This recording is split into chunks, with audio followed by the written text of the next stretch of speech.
Good afternoon, ladies and gentlemen.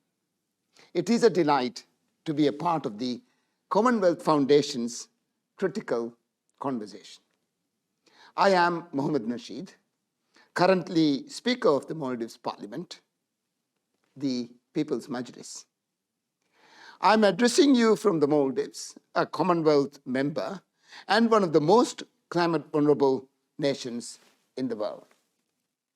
As President of the Maldives back in 2009, I joined with Prime Minister of Bangladesh to found the Climate Vulnerable Forum. That group, comprising the most climate vulnerable developing countries, has now grown to 55 members, from Benin to Cambodia and Mozambique to Vanuatu. It is our collective ambition not just to be the voice of the most climate vulnerable, but also to help showcase the way to a more sustainable future. Our countries contribute to climate change, however, has been very, very little. The historic responsibility for emission, which are now causing the climate crisis, is overwhelmingly held in the global north and China. As vulnerable countries, not only did we not cause the climate crisis, but we are now suffering the worst effects.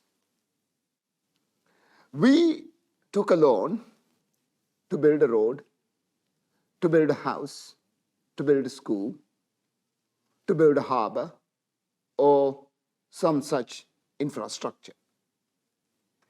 When we took the debt, we took it with the received wisdom that the weather has no link to carbon emission.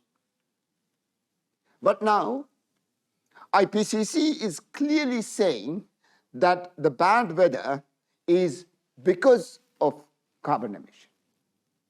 This bad weather has washed away the road, has taken away the house, has taken away the school, has destroyed the harbor that we built with the loan. The assets that we created are becoming stranded. Our analysis shown that for every $10 climate vulnerable developing countries spend on interest payments of the debts we took, we have to pay another dollar because of climate impacts. This is injustice piled on injustice and adds to the moral and economic case for urgent debt relief. If there is no Maldives, we can hardly pay the debt back.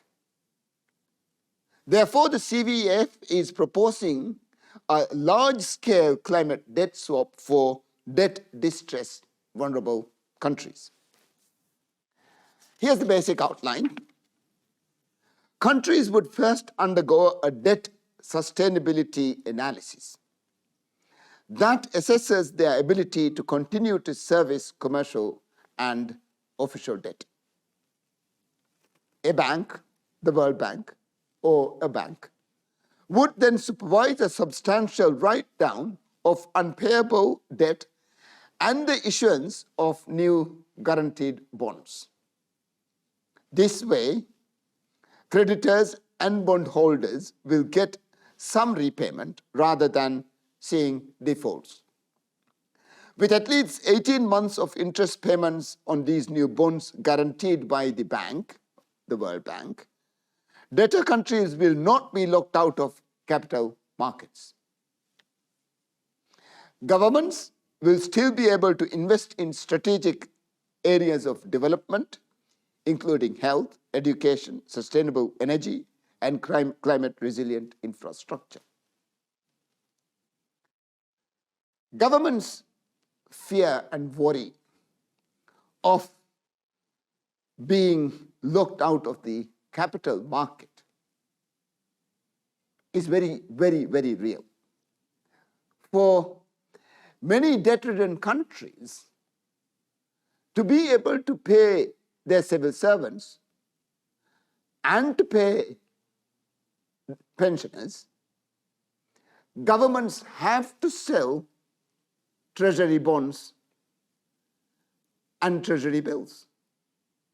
If they are therefore locked out of the bond market, that would be certain disaster.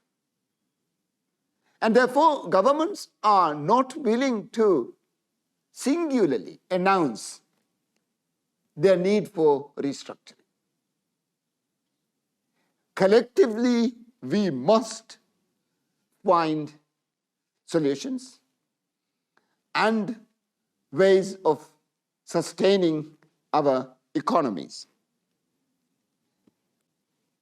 To map out the actions they will take, debtor governments within the climate vulnerable group would carry out climate prosperity plans.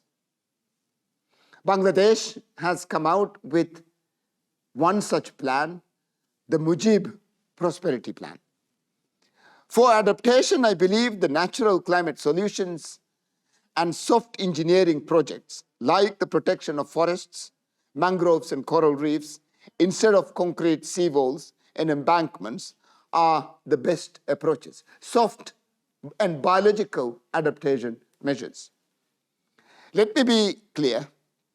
We are not asking to repeat the fossil-intensive path of rich countries. There are now better options.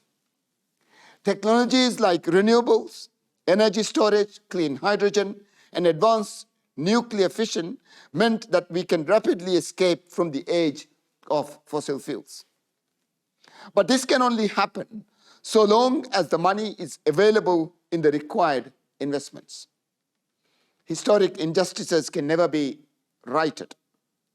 We cannot right the wrongs of previous generations, but we can protect the planet for generations to come. Thank you.